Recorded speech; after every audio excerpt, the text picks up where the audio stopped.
अस्सलाम वालेकुम नाज़रीन, मैं हूं नदीम हुसैन रिजवी और आज बात करेंगे हम डॉक्टर आमर लियाकत हुसैन साहब के हवाले से। उनकी जो मौत वाक़या हुई उसके पीछे क्या मुहर्रकात थे और उनका पोस्टमार्टम जो है वो हुआ या नहीं हुआ, अगर हुआ तो उसकी रिपोर्ट क्या थी और अगर उसको नहीं होने दिया गया तो ये सारी बातें आप इस वीडियो में जान सकेंगे। चूँकि मैंने बड़ी मेहनत की 4 से तकरीबन अब तक 5 दिन यानी कह लें इसी चीज़ में, जब से डॉक्टर साहब की डेथ हुई है मैं इसी चीज़ में लगा था कि मैं इसमें उजलत ना करूं और कुछ ऐसे मुहर्रकात जो इनके पीछे हैं वो इकट्ठे करके फिर आपसे बात की जाए। तो नाज़रीन, जैसा कि आप जानते हैं कि डॉक्टर आमर लियाकत हुसैन साहब की जो मौत वाक़या हुई है उनके पीछे बहुत सी चीज़ें जो कि कुछ आप इंटरव्यूज़ जो उनके हुए उनसे भी अंदाज़ा लगा सकते हैं और ख़ास तौर पे जो इस वक्त मुख्तलिफ लोगों ने जो तजज़िये किए उनसे भी आप अंदाज़ा लगा सकते हैं कि उनकी मौत जो है वो क्यों कर वाक़या पेश हुई, उनके साथ जो मामला थे वो क्या थे और क्या ये मर्डर है या ख़ुदकशी है। तो इसको मैं आगे चल के बयान करूँगा। सबसे पहले तो मैं बता दूँ कि उनकी जो ये तीसरी शादी जो दानिया मलक के साथ हुई, उसको पहले तो माज़रत के साथ मैं तमाम सोशल मीडिया से कहूँगा कि आपकी बहुत मेहरबानी होगी कि दानिया इज़ नॉट सैयद, उसको मत सैयद कहें, क्योंकि मेरे पास जो उनका तनसीख निकाह के डॉक्यूमेंट्स हैं उस पर मुकम्मल तौर पे लिखा हुआ है कि दानिया बीबी दुख्तर मलक मुख्तार अहमद कौम डानवर, सकना बस्ती महात्मा ढोला चौक बहावलपुर, ये जो मैंने निशान लगाया हुआ है। तो खुदारा आप इस चीज़ को तो पहले देखें कि ये जो दानिया बीबी हैं ये जिस फैमिली से हैं उसका नाम मैंने आपको बता दिया। मैं किसी की ज़ात पे नहीं जाना चाहता कि कौन क्या है, लेकिन मैं ये आपसे मुल्तमस हूँ, आपसे इस्तदा कर रहा हूँ तमाम सोशल मीडिया से, खुदारा कि आप उनको क्यों सैयद शो कर रहे हैं जबकि किसी भी तौर पे वो सैयद फैमिली से नहीं है, पहली बात। और बाकी हम अभी अपनी बात को आगे बढ़ाएंगे कि डॉक्टर आमर लियाकत हुसैन साहब ने जो अपनी वीडियो में बयान में लास्ट कहा कि मैं यहाँ से पाकिस्तान से जा रहा हूँ, मुझे बहुत ज़्यादा ज़लील कर दिया गया, मुझे बहुत ज़्यादा मेरी तज़हीक की गई, मुझे एक गलत आदमी पेश करके जो है वो दिखाया गया लोगों के सामने। चूँकि ऐसा बिल्कुल नहीं है, अगर देखा जाए तो उनकी जो बातों से हम अंदाज़ा लगा सकते हैं बखूबी कि वो किस किस्म के इंसान थे।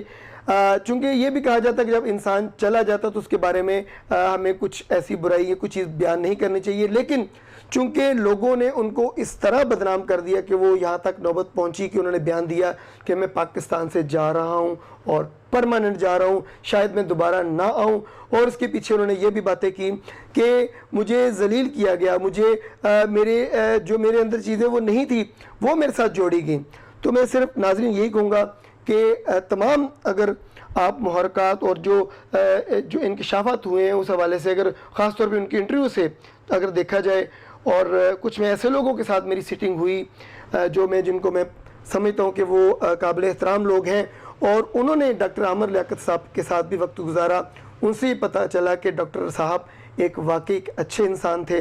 और उनका जो फ़नी एक लहजा था, उनको कह लें कि लोगों के साथ हंसी मजाक उनकी आदत थी, चाहे वो टीवी शोज़ कर रहे हो या वैसे भी। लेकिन उनको ये स्कैंडल बनाने जो अब बने हैं, चाहे वो इनसे पहली उनकी मिसिस तूबा कह लें या बुशरा कह लें, और एक हद तक उनको हानिया के साथ भी जोड़ा गया, जिसके बारे में डॉक्टर साहब ने कहा कि मेरा उसके साथ बिल्कुल कोई चक्कर नहीं था। लेकिन मैं इतनी पीछे नहीं जाऊंगा, बात करूंगा दानिया के वाले से कि दानिया ने बहुत सारे ऐसे इंकशाफ किए कि जी डॉक्टर साहब बहुत बुरे थे, डॉक्टर साहब ये करना चाहते थे, डॉक्टर साहब के इरादे गलत थे। तो मैंने तनसीख निकाह का इसलिए फिर जो है ना दावा कर दिया, लेकिन उससे पहले खैर उनकी जो डेथ हुई है तनसीख निकाह का वो अमल पूरा नहीं हो सका, यानी कि अभी तक वो उनकी ज़ौजा तो वो हैं, लेकिन उनके मुँह से जो अल्फाज निकल रहे हैं अभी भी मुख्तलिफ चैनल्स पर या सोशल मीडिया पर, वो बड़े हद तक अमेज़ हैं और डॉक्टर साहब की पर्सनल लाइफ से वो मैच नहीं करते। ये मेरा ज़ाती नहीं है, बल्कि तमाम जो तजज़िया नगार जिनसे मैं मिला हूँ, जिनसे बात हुई, उनका ये मौक़िफ़ है। अब मेरा भी यही मौक़िफ़ है कि डॉक्टर साहब को जिस तरह पेश किया गया, एक उनको स्कैंडलाइज करके एक उनका कह लें कि एक ये उनको बना दी गई उनकी पर्सनैलिटी इतनी तज़हीक अमेज़ कि जी वो बहुत ही गलत है। ऐसा नहीं है। उन्होंने अपनी वीडियो में, आखिरी वीडियो में 3-4 जो वीडियो लीक्स हुई हैं उसमें ये कहा है कि इन तमाम हरकत के पीछे जो मुझे नोटोरियस किया गया, मुझे मेरे ख़िलाफ़ हद तक अमेज़ चीज़ें बनाई गई, मुझे बहुत दुख है और मैं ये तमाम, इसलिए वो कह रहे थे कि मैं पाकिस्तान छोड़ के जा रहा हूँ। दूसरे अल्फाज में वो सुइसाइड कह लें, खुदकशी कह लें, या उनका इन तमाम हरकत की वजह से उनको खुदकशी की शक्ल में मर्डर कह लें। मैं आगे चल के बताऊँगा कि ये क्या है, लेकिन अभी मेरी 2-4 आप मिनट गुफ्तगू ज़रूर सुने। उनके पीछे जो हरकत थी, उनकी डेथ के पीछे उन्होंने बताया कुछ सियासी शख्सियत का भी नाम लिया, जिसका हमें भी दुख है, मुझे भी दुख है कि इतनी बड़ी सियासी शख्सियत के उन्होंने नाम लिए हैं। मैं इस वीडियो में नहीं लेना चाहता उनका नाम, क्योंकि उन्होंने खुद कहा कि कुछ लोगों के ऐब होते हैं, मैं वो बयान तो नहीं करना चाहता, लेकिन उन्होंने साथ साथ नाम लिए उन लोगों के जिन्होंने उनको मजबूर कर दिया कि वो इस दुनिया से चले जाएं। और मतलब बड़े बड़े नाम, चाहे वो पीटीआई गवर्नमेंट के हो या नून लीग गवर्नमेंट के, ख़ास तौर पे उन्होंने जो पीटीआई गवर्नमेंट के लोगों के जो नाम लिए हैं, आप लोगों को पता है नाजरीन, मैं वो नाम नहीं लेना चाहता, लेकिन उन्होंने एक बड़ी अच्छी बात की कि मेरे अंदर जो ऐब नहीं थे उनको भी ऐब बना के पेश किया गया। और उन्होंने एक बड़ी अच्छी मिसाल इसमें दी कि अगर किसी में कोई ऐब हो, चाहे वो कह रहे थे मेरे में वो ऐब नहीं थे जो बयान किए गए, तो हज़रत अली करमुल्लाह वजह को उन्होंने एक फरमान कोट किया कि हज़रत अली अलैहिस्सलाम फरमाते हैं कि लोगों की ऐबों की चश्मपोशी करते रहना। ये उन्होंने अपने हसनैन करीमैन बेटों को भी बताया कि ये मेरी नसीहत वसीयत है कि लोगों के ऐबों की चश्मपोशी करते रहना चाहिए। डॉक्टर साहब का भी यही कहना था कि ऐबों की चश्मपोशी करनी चाहिए थी, तो मुझे इतना ज़्यादा बरहना करके पेश किया गया, तो मुझे इस चीज़ का बेहद अफसोस है। वो रोने लगे अपने इंटरव्यू में उन्होंने, और ये भी कहा कि मैं इस दुनिया से अब जा रहा हूँ, मेरा यहाँ रहना नहीं बनता। लेकिन मैं फिर कहूँगा कि तंसीख निकाह की एक अगर बात की जाए तो ये मेरे पास कुछ कॉपीज़ हैं, और ये देखें, मैंने आपको पहले भी बताया कि दानिया बीबी जो दुख्तर है मलक मुख्तार अहमद कौम डानवर, और ये बहावलपुर की रहने वाली थी। इन्होंने तंसीख निकाह जो किया है, इसमें सबसे जो एक मुझे अजीब बात लगी कि चंद हफ्तों की शादी, और इसमें जो उन्होंने क्लेम की है अमाउंट, वो बहुत ही ज़्यादा, अब वो जानती हैं कि उन्होंने इसमें जो लिखा उनका क्या हक़ महर में लिखा गया था, लेकिन इसमें जो उन्होंने शो किया है वो 11 से 11.5 करोड़ रुपया बनता है जो उन्होंने क्लेम किया है तंसीख निकाह के सिलसिले में। इसी तरह इसमें कुछ और भी लिखा हुआ, लेकिन मैं वो बयान नहीं करना चाहता। लेकिन ये तंसीख निकाह चूँकि बनाम डॉक्टर आमर हुसैन शेख जो लियाकत, यानी कि उनका जो पूरा नाम है वो है डॉक्टर शेख आमर लियाकत हुसैन साहब, उनके नाम ये तंसीख निकाह का दावा दायर किया गया। बहुत सी बातें की गई कि डॉक्टर साहब इंतहाई गलत आदमी थे। 2 हफ्तों की शादी में शायद दानिया ने 4 हफ्तों कह लें 6 हफ्तों की शादी में वो जान लिए शायद जो पूरे पाकिस्तान भी ना जानता हो। इस तरह की बातें सामने आई डॉक्टर साहब के हवाले से कि जी वो, मैं नहीं कहना चाहता, कोड वर्ड में बात करूंगा कि वो इस तरह के थे, वो इस तरह के गलत इंसान थे, इंतहाई गलत इंसान थे, जानवरों से तशबीह दी गई। तो मैं तो वो अल्फाज नहीं दोहराऊंगा, चूँकि ये मेरी अपनी अकेले की राय अब कायम नहीं हुई थी, ये बहुत सारे लोगों ने की जब सोशल मीडिया पे उनको इकट्ठा करके तमाम हरकत को फिर मैंने ये आपके सामने गुफ्तगू की,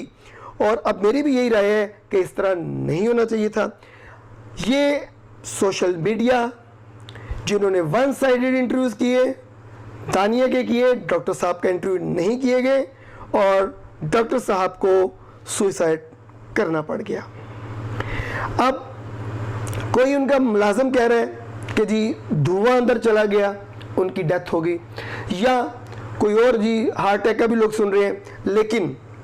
जो डॉक्टर साहब का बयान है उसके मुताबिक अगर आप देखें तो वो यही था कि वो इस दुनिया से जा रहे हैं। मैं इसको मर्डर भी कहूँगा। सोशल मीडिया ये चीज़ नोट कर ले, खुदारा किसी की पर्सनैलिटी को बग़ैर सोचे समझे उजलत में इस हद तक मत पहुंचा दें कि वो इस दुनिया से جانے کے لیے تیار ہو جائے. چاہے خودکشی بزدلی کہا گیا ہے, بزدلی سمجھا جاتا ہے, لیکن اتنا بھی کسی کی شخصیت کو آپ مت کر دیں کہ وہ اس دنیا سے جانے کے لیے تیار ہو جائے. اب رہی بات پوسٹ مارٹم کی, تو میرے نزدیک پوسٹ مارٹم کی رپورٹ آ چکی سمجھے. پوسٹ مارٹم کی رپورٹ کیا ہے وہ چاہے میں اپنے دل سے بتاؤں, دل سے تیار کی ہوئی ہو, یا لوگوں کے جو ملاقات ہوئی ان سے کہہ لیں, وہ کیا ہے میں پیش کرتا ہوں. سب سے پہلے تو یہ بھی بتا دوں کہ جو ان کی پہلی بیوی ہیں انہوں نے یہ کہا کہ جی ہم نے پوسٹ مارٹم ڈاکٹر صاحب کا نہیں کروانا, جبکہ پولیس کہہ رہی تھی کہ post mortem doctor Aamir Liaquat حسین صاحب کا ہونا چاہیے, تاکہ ہمیں پتہ چلے کہ ان کی موت کیسے واقع ہوئی. کیا انہوں نے کوئی زہر کھایا, یا انہوں نے کہیں سے کچھ چھلانگ لگائی, اگر ان کی ہڈیاں فریکچر ہیں, یا ان کو تشدد کر کے مارا گیا. لیکن وہ رپورٹس سامنے نہیں لائی گئیں, یعنی کہ پوسٹ مارٹم اینڈ تک 3 گھنٹے پوسٹ مارٹم وہاں پہ رکھا گیا, لیکن یہی کہا جاتا ہے کہ نہیں کروایا گیا. یا یہ تھا کہ اگر کروانا ہے تو ان کے کچھ انٹرنل معاملات تھے پہلی بیوی کے اور ڈاکٹر صاحب کے, کیونکہ ان کی وائف کے بقول کہ وہ اس کو پبلک نہیں کرنا چاہتے تھے. جو ان کا پوسٹ مارٹم تھا, اگر وہ کہتے کرنے ہیں تو ہم پبلک نہیں کرنے دیں گے. لیکن ہاسپٹل میں ڈاکٹر سمیہ جو آئی تھنک زیدی صاحبہ, انہوں نے اور بھی جو لوگ ٹیم تھی, انہوں نے کہا جی اگر پوسٹ مارٹم کرتے ہیں ہم کوشش تو کر لیں گے اس کو پبلک نہ کریں, لیکن پولیس چاہ رہی ہے کہ ہم اس سے آگے تفتیش کریں. لیکن انہوں نے پوسٹ مارٹم نہیں ہونے دیا گیا. اس کے پیچھے مزید کیا محرکات ہیں اب اللہ کا معاملہ ہے, اور ان کے ڈاکٹر صاحب کے جو قریبی لوگ ہیں ان کا معاملہ ہے. لیکن میری پرسنل رائے جو میں اپنے سے پوسٹ مارٹم پیش کر رہا ہوں وہ یہی ہے کہ ڈاکٹر صاحب نے تمام حالات میں ان کو اتنا زیادہ ان کی بے عزتی کر دی گئی, اتنا ان کو تضحیق کی گئی ان کی پرسنالٹی کی, کہ ان کو اس دنیا سے جانا پڑا. آپ خودکشی کہہ لیں, سوئسائڈ کہہ لیں. تھوڑا سا اگر بیک جاؤں تو انہوں نے بتایا کہ دانیہ سے شادی کرنے کی ریزن کیا تھی. شوبز سے ریلیٹڈ تھے ڈاکٹر صاحب, بہت سے لوگوں سے ملتے تھے, بہت سارے لوگ ان کے فین ہو جاتے تھے. جیسے ہانیہ, کبھی سننے میں آیا جی کہ انہوں نے نکاح کا دعویٰ کہہ دیا جی میری شادی ہوئی تھی. ڈاکٹر صاحب کہتے ہیں لیکن ایسا نہیں, میری 1-2 ملاقاتیں ضرور ہوئی, چونکہ ڈاکٹر صاحب شوبز میں بھی تھے, اسمبلی کے رکن بھی تھے, قومی اسمبلی کے مشہور شخصیت تھے, لوگ ان سے ملتے تھے, انسپائر ہو جاتے تھے. اب یہ معاملہ جو دانیہ کا کیسے ہوا, ان کے جب ان کے ساتھ کوئی ملاقات ہوئی, ان کے گاؤں میں گئے, تو ڈاکٹر صاحب کا یہ کہنا تھا کہ مجھے لگا کہ یہ 16-17 سال کی لڑکی, ان کو سپورٹ کی ضرورت ہے. بقول ڈاکٹر صاحب کہ متوسط طبقے سے گھرانے سے تعلق رکھتی ہیں, تو میں نے ان کے ساتھ شادی ان کو سپورٹ کرنے کے لیے کی. لیکن ہوا کیا, بقول ڈاکٹر صاحب کی آخری انٹرویو میں جو انہوں نے خود اپنا ریکارڈ کیا اپنے آپ کو سوئسائڈ کرنے سے پہلے, وہ یہی تھا. میں تو یہی کہوں گا سوئسائڈ جو لوگوں کی باتیں آ رہی ہیں کہ وہ ڈاکٹر صاحب کہہ رہے ہیں میں جا رہا ہوں, انہوں نے اپنے آپ پہ سارا کچھ لیا کہ میں جا رہا ہوں پاکستان سے, کبھی بھی اب نظر نہیں آؤں گا. یہ ڈاکٹر عامر لیاقت صاحب کے الفاظ تھے. لیکن ساتھ یہ بھی انہوں نے کہا کہ دانیہ تم اگر واپس آ جاؤ میں تمہیں معاف کر دوں گا, اور یہاں تک کہ انہوں نے معاف بھی کر دیا تھا, کیونکہ وہ کہتے ہیں معاف کر دینا بھی ولی اللہ کی ایک پہچان ہوتی ہے. لہٰذا انہوں نے اپنے اوپر تہمات لگنے کے باوجود معاف کرنے کا بھی کہا, لیکن ساتھ ساتھ ان کا دل روتا بھی رہا. اور انہوں نے کہا کہ دانیہ تم نے اچھا تو نہیں کیا کہ میرے اوپر اتنے الزامات لگا دیے کہ میں ایسا ایسا ایسا ویسا. اور ابھی تک بھی جو دانیہ بی بی یہی کہہ رہی ہیں کہ وہ ڈاکٹر صاحب ایسے تھے ویسے تھے. اب اللہ جانے, اب دانیہ بی بی جانے, اور ڈاکٹر صاحب چلے گئے, اللہ تعالیٰ ان کی آسانیاں فرمائے. لیکن ڈاکٹر صاحب نے یہی کہا کہ میں نے تو اس لیے شادی کی تھی کہ متوسط طبقے سے ان کو میں سپورٹ کر سکوں. اور ڈاکٹر صاحب سے کوئی ایسی بات ہمیں سننے میں نہیں آئی کہ انہوں نے کوئی ایسا کہا ہو جو دانیہ صاحبہ نے کہا. جو بھی باتیں الزامات لگے, کبھی کسی انٹرویو میں ڈاکٹر صاحب نے خود اس چیز کو آن نہیں کیا کہ جی کہ میں خود یہ چاہتا تھا, ایسی غلط باتیں کہ میں ایسا کرنے والا تھا, یا میں ایسا کروں, یا میں کچھ غلط قسم کی دل میں لے کے چیزیں کچھ ایسے بنانا چاہتا تھا, یا میں اس سے کوئی کروڑ پتی بننا چاہتا تھا غلط حرکات کر کے. ایسی بات ڈاکٹر صاحب کے ابھی تک کسی انٹرویو میں نہیں آئی. بہت معذرت کے ساتھ سوشل میڈیا سے یک طرفہ مت چلیں. آپ نے دانیہ بی بی کی گفتگو سنی, بڑھا چڑھا کے پیش کیا, لیکن افسوس کی بات یہ ہے کہیں آپ ڈاکٹر صاحب کی بھی گفتگو بار بار دکھاتے تو شاید ڈاکٹر صاحب یہ قدم نہ اٹھاتے۔ اللہ تعالیٰ ہم سب کو معاف کرے، اور دانیہ بی بی سے میں یہی کہوں گا اگر وہ سمجھتی وہ سچ بول رہی ہیں تو اس تمام معاملات ان کے ساتھ ہیں۔ اب وہ جانے، اللہ جانے ان کے دل میں کیا ہے، لیکن پھر بھی اللہ تعالیٰ سچ بولنے والوں کو پسند کرتا ہے، اللہ تعالیٰ دوسروں کو معاف کرنے والوں کو پسند کرتا ہے۔ اللہ تعالیٰ دانیہ بی بی کی مشکلات کو آسان کرے، اللہ تعالیٰ ڈاکٹر شیخ عامر لیاقت حسین صاحب کی مشکلات کو مزید آسان کرتے ہوئے ان کی مغفرت فرمائے اور جنت میں جگہ دے۔ ناظرین، ندیم حسین رضوی کو اجازت دیجیے گا، اپنا بہت زیادہ خیال رکھیں، اور میرے اس چینل کو آپ کبھی کبھی سبسکرائب بھی کر دیا کریں، کیونکہ آپ سے اس طرح کے معاملات یا ڈیفرنٹ ملکی حالات پہ بات ہوتی رہتی ہے، تاکہ آپ کے ساتھ میں شیئر کروں اور آپ کی فیڈ بیک سے کوئی اچھا سا پروگرام لے کے آؤں۔ اپنے میزبان ندیم حسین رضوی کو اجازت دیں، بہت زیادہ خیال رکھیے گا، اللہ حافظ۔